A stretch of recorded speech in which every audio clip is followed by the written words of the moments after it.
ash, ruin, and a promise whispered through 5 centuries of suffocating darkness. Nathaniel sacrificed empires just to track her fractured soul across time. He expected a grand, world-shaking reunion. He certainly didn't expect to find the undisputed queen of the night wiping down a pastry case in a Seattle coffee house. Rain battered the large glass windows of Café Umbria on Occidental Avenue, blurring the neon streetlights into streaks of fractured crimson and gold. Inside the espresso machine hissed a harsh, mechanical gasp that matched the exhaustion deep in Harper Lawson's chest. At 24, Harper's life was an endless loop of steamed milk customer complaints and the crushing weight of medical debt from her younger brother's leukemia treatments. There was no room for fairy tales in her world, let alone nightmares.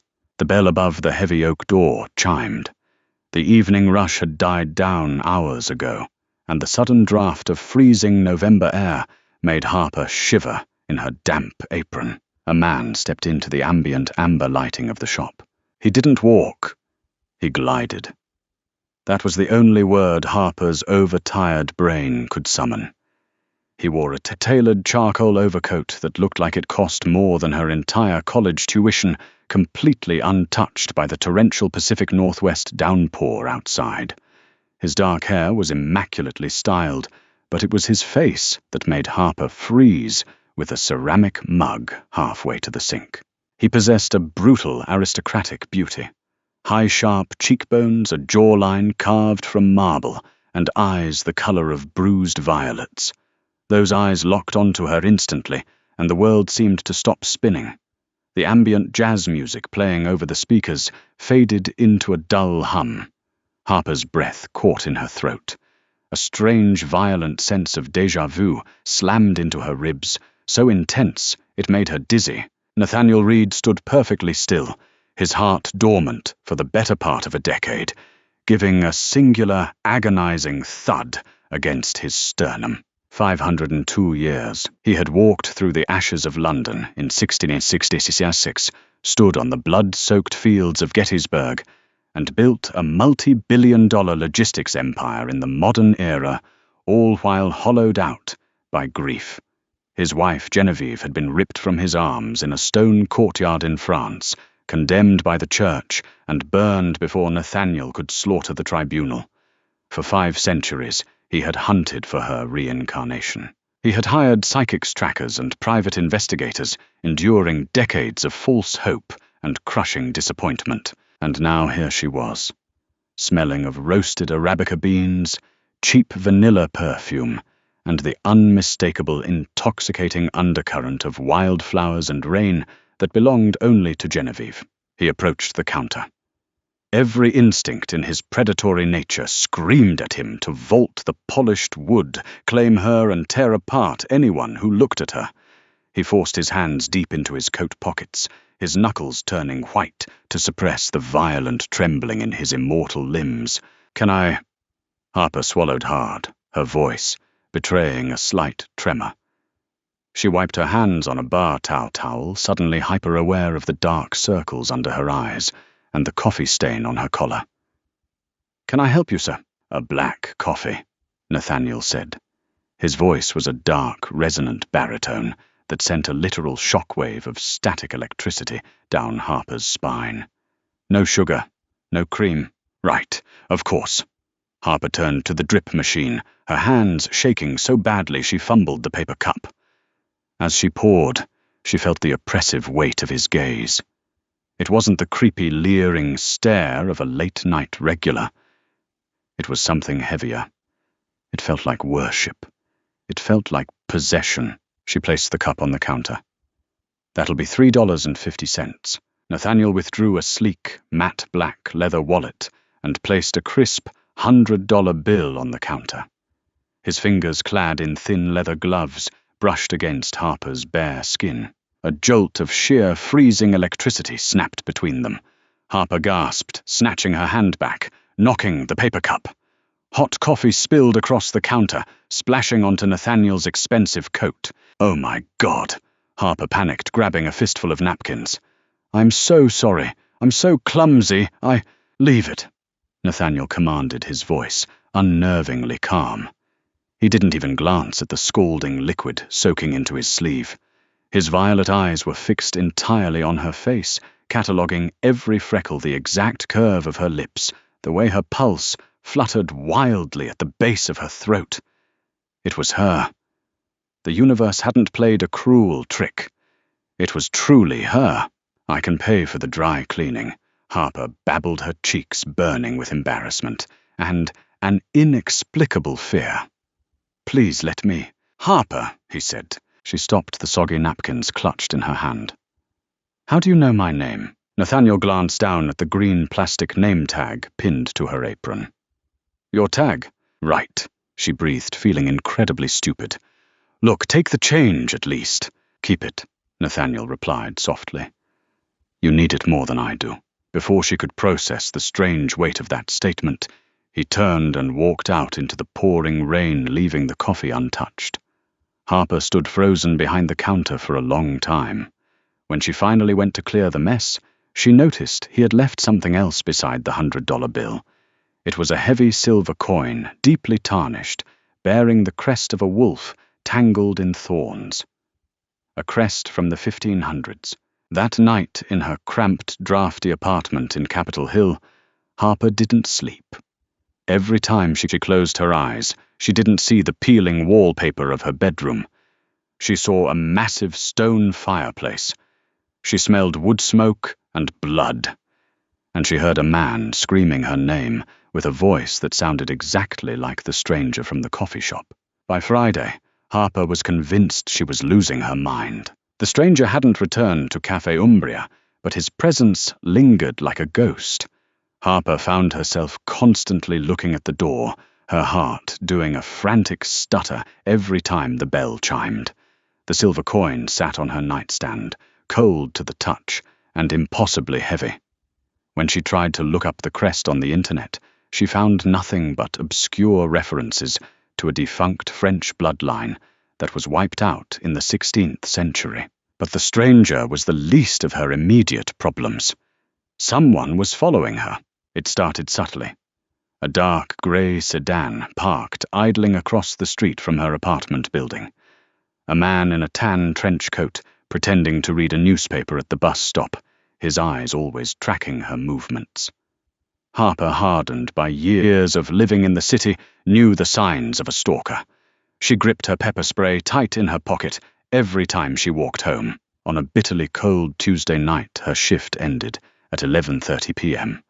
The streets were dead, the rain having turned into a sharp, icy sleet. Harper decided to take the shortcut through the alley behind the Pioneer Square brick buildings to catch the last light rail train. It was a mistake she realized the moment the shadows swallowed her. Footsteps echoed behind her, heavy, deliberate. Harper quickened her pace, her boots splashing in the freezing puddles. The footsteps matched her rhythm. She pulled the pepper spray from her pocket, her thumb resting on the safety. "Harper Lawson," a voice rasped. She spun around. Standing under a flickering sodium light was the man in the tan trench coat. Up close, he looked rough. His face scarred, his eyes wild and bloodshot. But it was the object in his hand that made Harper's blood run cold. It wasn't a gun. It was an intricately carved, silver-bladed dagger glowing faintly under the street lamp. "Who are you? What do you want?" Harper yelled, holding up the pepper spray. "Stay back. I swear I'll spray you." The man laughed, a dry, rattling sound. "Mace won't stop a hunter girl. I know what you are. Or rather, I know what he thinks you are. The Crescent Order pays a premium for leverage against the immortal king." "What the hell are you talking about? I'm a barista," she screamed, backing away. "You're bait!" the man sneered, lunging forward with terrifying speed. Harper squeezed the trigger on the pepper spray, but the man swatted it away, as if it were a toy, the canister clattering uselessly against the brick wall.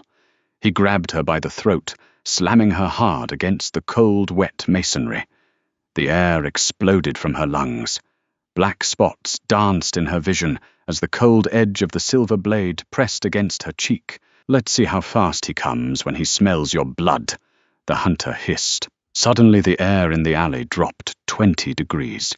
The shadows themselves seemed to writhe and detach from the walls. The hunter didn't even have time to turn his head. A blur of charcoal and violent motion slammed into the man. The force of the impact created a sickening crunch of bone. Harper fell to her knees, gasping for air, clutching her bruised throat.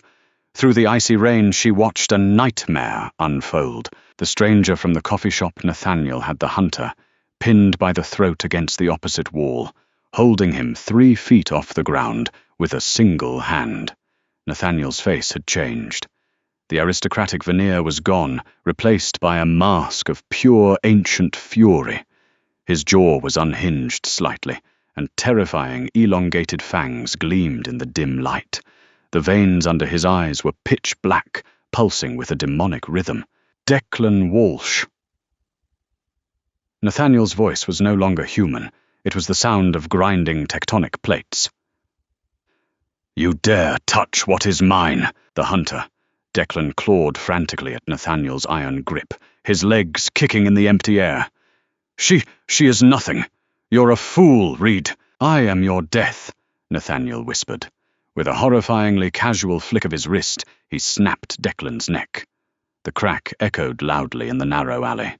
Nathaniel dropped the lifeless body into a puddle, ignoring the way the silver dagger clattered across the pavement.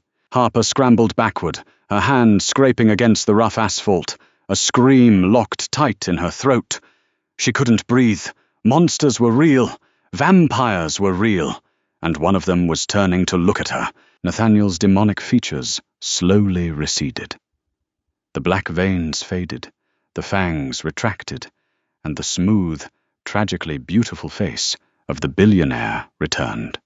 He stepped toward her, his movements slow, telegraphing his intent so as not to startle her further. He took off his expensive overcoat and knelt in the freezing puddle, wrapping it gently around her trembling shoulders. "Do not fear me," he pleaded, his voice breaking slightly. The immense vulnerability in his tone completely contradicted the brutal murder he had just committed.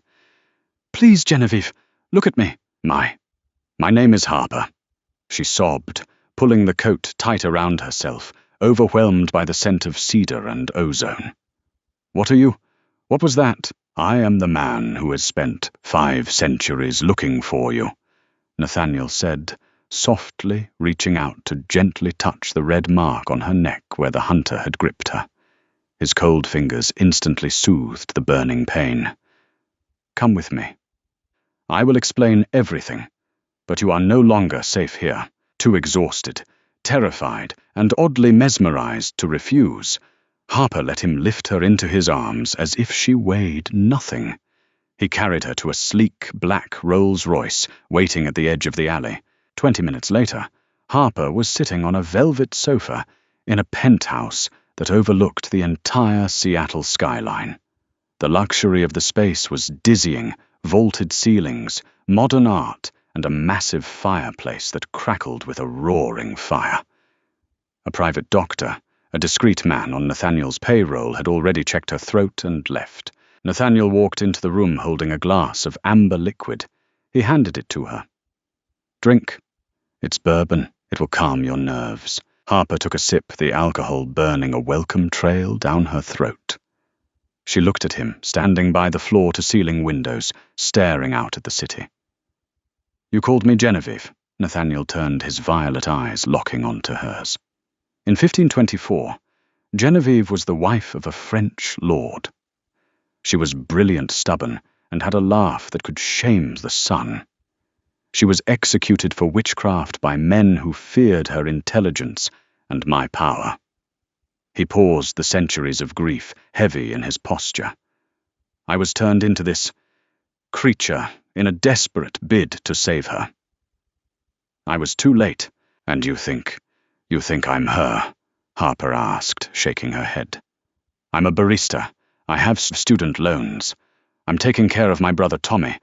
I'm not a reincarnated French aristocrat." Nathaniel didn't argue. Instead, he walked over to a massive canvas covered by a silk drape in the center of the room. "I bought this apartment building and the one you live in the moment I saw you in the cafe.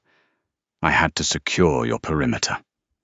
The man in the alley was a mercenary for a rival vampire faction. They monitor my movements. When they saw me react to you, they knew you were my singular weakness. You bought my building. Harper was reeling. I bought the block, Nathaniel corrected gently. He reached for the silk drape. You do not believe me. You think this is the delusion of a madman. I do not blame you. But look at this. He pulled the drape away. Harper stood up, the bourbon glass slipping from her fingers and shattering on the hardwood floor. It was an oil painting cracked with age, dated in the bottom right corner.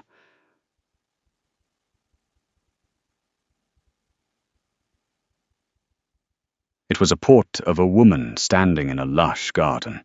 The woman had the exact same wild, curly chestnut hair, the same smattering of freckles across the bridge of her nose, the exact same heterochromia, one eye hazel, one eye green, a genetic rarity that Harper had been teased for her whole life. But it wasn't just the face that made Harper's knees give out. The woman in the centuries-old painting was wearing a dark green velvet dress with silver embroidery climbing up the bodice like ivy. Harper began to hyperventilate. She stumbled backward until her back hit the stone mantelpiece. Just yesterday, during her break at the coffee shop, she had been sketching in her notebook. She had designed that exact dress down to the millimeter of the silver ivy embroidery, thinking it was just a random burst of creative inspiration. How? Harper choked out her vision, swimming. Nathaniel crossed the room in a blink, catching her before she could collapse. His cold, strong arms wrapped around her, solid and anchoring. Welcome home, my queen, he whispered into her hair. The waiting is over. Morning sunlight failed to pierce the heavy velvet blackout curtains of the penthouse. Harper awoke, wrapped in sheets, spun from Egyptian cotton, the events of the previous night hitting her like a freight train. The stalker, the alleyway, the monster who became a billionaire. The painting of a woman who wore her exact face. She threw off the covers and bolted out of the guest bedroom. Nathaniel was sitting in the sprawling living room, an untouched glass of whiskey in his hand. He looked like he hadn't moved an inch since she fell asleep. My brother, Harper blurted out, her voice rough. The supernatural terror was secondary to the crushing anxiety that had ruled her life for 3 years. Tommy is at Swedish Medical Center. If those people, the Crescent Order, or whoever know about me, they might go after him. Nathaniel stood smoothing the lapels of his charcoal suit. I have already taken care of it.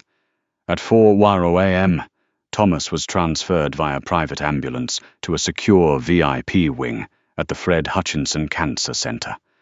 I have enlisted Dr. Benjamin Carter, the leading pediatric oncologist on the West Coast, to oversee his case. Every nurse on that floor is secretly on my payroll. Your brother's medical debts have been wiped clean. Harper stared at him, her mouth opening and closing in stunned silence. You paid off $200,000 just like that. I would burn the world to ash if it brought you a moment of peace. Nathaniel said, his voice a low, vibrating rumble that made her pulse flutter. Money is nothing. Your family is under my protection now. Tears pricked Harper's eyes. For years she had fought the world entirely alone, drowning in bills, double shifts, and the terrifying beeping of hospital monitors.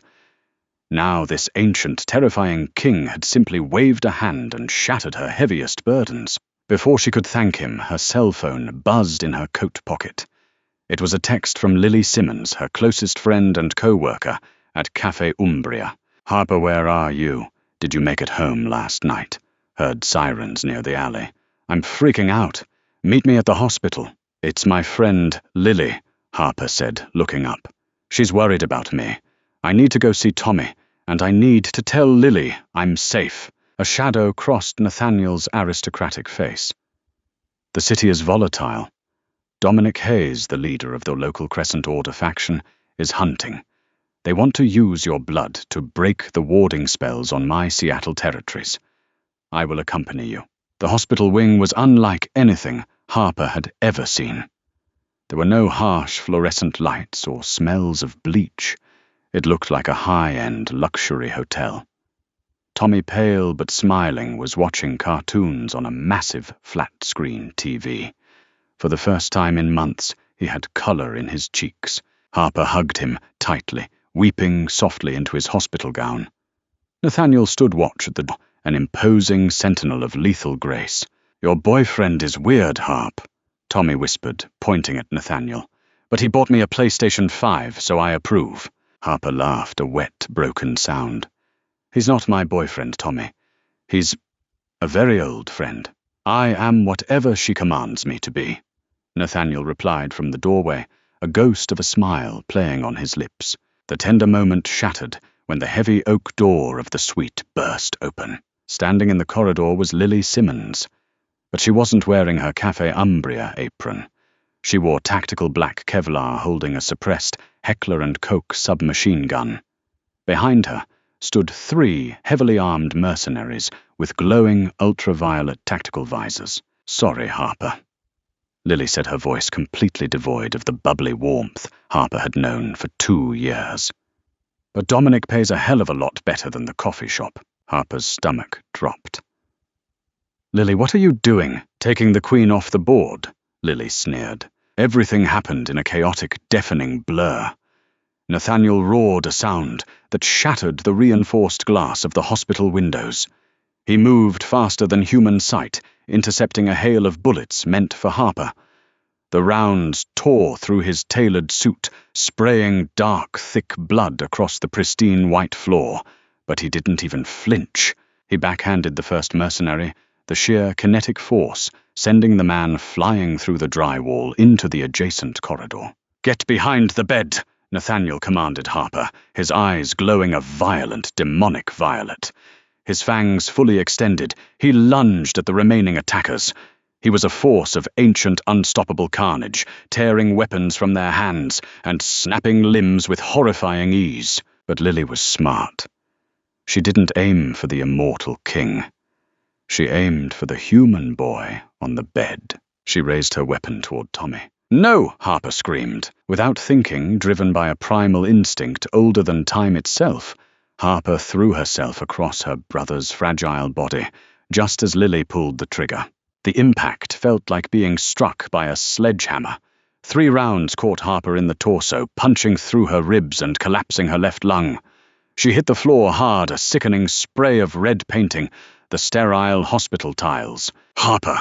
Tommy shrieked in absolute terror. The sound that tore from Nathaniel's throat was not a roar. It was the agonizing wail of a grieving god. He materialized in front of Lily, his hand plunging straight through her Kevlar vest and into her chest cavity. He ripped her heart out in a shower of gore, discarding her lifeless body like trash. The remaining mercenaries fled in sheer, pants-wetting terror, but Nathaniel didn't pursue them. He dropped to his knees, sliding across the bloody floor to gather Harper into his arms. "No, no, no!" Nathaniel chanted, his cold hands pressing desperately against the gaping wounds in her chest. Blood bubbled past Harper's lips. "Genevieve, please. Not again. I cannot watch you die again." Harper looked up at the ceiling, her vision blurring at the edges.